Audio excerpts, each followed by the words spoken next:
Edmund Bartlett, Minister of Tourism, Jamaica. Yeah, well, good afternoon, and thank you very much for joining Breaking Travel News today. Thank you, Chris. We're here at the end of a very successful time for you here in London. You've been celebrating Jamaica House at the O2 as part of the World Athletics Championships. The final races were over the weekend, and perhaps you could tell our viewers how that event's gone for you. Well, certainly it has been a very successful 10-day session for us.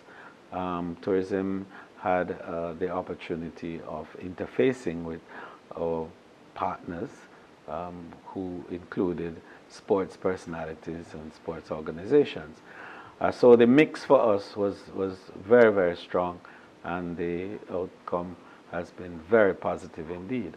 In terms of the athletic, I think that we've had better moments, but the glory of it all was the celebration of the legend Usain Bolt.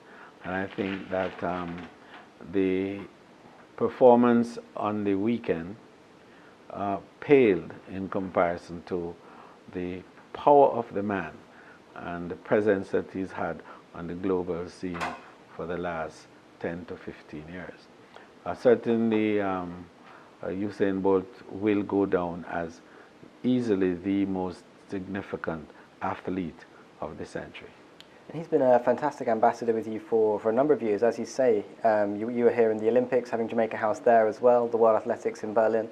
The Jamaica Tourist Board is very confident, very good at leveraging sort of global events like these to develop the tourism sector. Yes, actually, we've used sports extensively as part of the mega events that have driven visitor arrivals, and certainly Usain Bolt has been a huge pull for us over the years.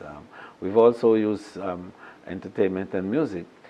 Bob Marley has been another major pull. I think Jamaica has been very, very blessed in the sense that our human capital has done well for us. You know, we've excelled in academia, we've excelled in politics, we've excelled in sports, and we've excelled in music and in the arts. And I think that that's a good rounded position for any country, especially one as small 2.7 million people like we are. And turning our attention to Jamaica then, I know you've recently founded a couple of institutions to develop that human capital. You're investing a lot of money into the assets you have in the country to develop the tourist sector. Absolutely. In fact, Jamaica has a number of universities now. In fact, when I went to university so long ago, there was exactly one university. Today we have about 15 universities. And in addition, we've benefited greatly from the technologies and how knowledge has now moved from the center to the peripheries, and the ability to access information from anywhere that you are has enabled us to be a center for knowledge in the region, and that has done well for us. We've used it also to build our human capital. We have training in almost every area, and certainly where tourism is concerned, we've used it to sharpen and heighten and strengthen our output for service, and service is the centerpiece of the experience in Jamaica. It's that come to mind services, that what I call high touch service that we offer, that makes Jamaica not only a desired destination, a come to mind destination as some would say, but a destination with the highest level of repeat business in the region. You know, at 42% repeat business, Jamaica ranks among the top destinations of the world in that regard. And so we feel very good about that because the visitors feel safe, they feel secure, and they have a seamless vacation. And those are the three S's, I believe, that have enabled the strong repeat business. And we're into August now, the sort of middle of the year, but the first 6 months were very successful. You're reaching new highs in terms of visitor numbers and the revenue that generates. Yes. How has that been driven? Have you been targeting new markets? Where are these new people coming from? Well, we have, remember the 5 pillars of growth that a year ago when you interviewed me first on becoming minister again, that we outlined. And just for a quick reminder, yes, it's new products. And we've had nearly 3,000 new rooms in the last year and a half. And we're on track for another 1.5 thousand rooms for this year, and we are hoping to have by 2021 another 10,000 rooms. So new products. We have also had a number of new attractions, and the new investments have come, new markets. We're looking very strong in Asia. We're going also to look at India as a new emerging market that I think the middle class from India is going to boom over the next few years. Arguably, India may become the largest population center of the world by 2030, overtaking China. And and the economy is moving. They're growing faster than most of the economies of the world today. So that's a viable market to look at. Africa is also growing. And of course, Southeast Asia is the strongest segment of the outbound market of the world today. The United States and Canada will continue to be our breadbasket areas because we still have over 60% of our visitors coming from those two areas. And it will continue to grow because we are so close and we speak English, which is very important. So the growth is happening, and it's a very targeted growth. Europe has grown, and we are very excited about the growth in Europe, and particularly in the UK. UK has grown by 5.5% for the year so far. And what element has really excited us most is the romance and wedding market. In fact, that has grown by 40% for the year so far. So we see the right trajectory in terms of not only the passion points that we've been able to develop that have excited people to travel, but the infrastructure to enable safety and security. I'm still here in Europe as well. You've signed new partnerships with Eurowings and Lufthansa. Germany, obviously, a very significant market for a lot of inbound tourism destinations. Do you hope to see that market growing in the near future? Yes. In fact, when we went there last year, we went with that objective of building new relations and partnerships, as you correctly said, with Eurowings, and we have Condor, and we feel that the Lufthansa partnership is good. I expect that growth will continue. In fact, we are projecting by 2020 to have 50,000 visitors out of Germany coming to Jamaica.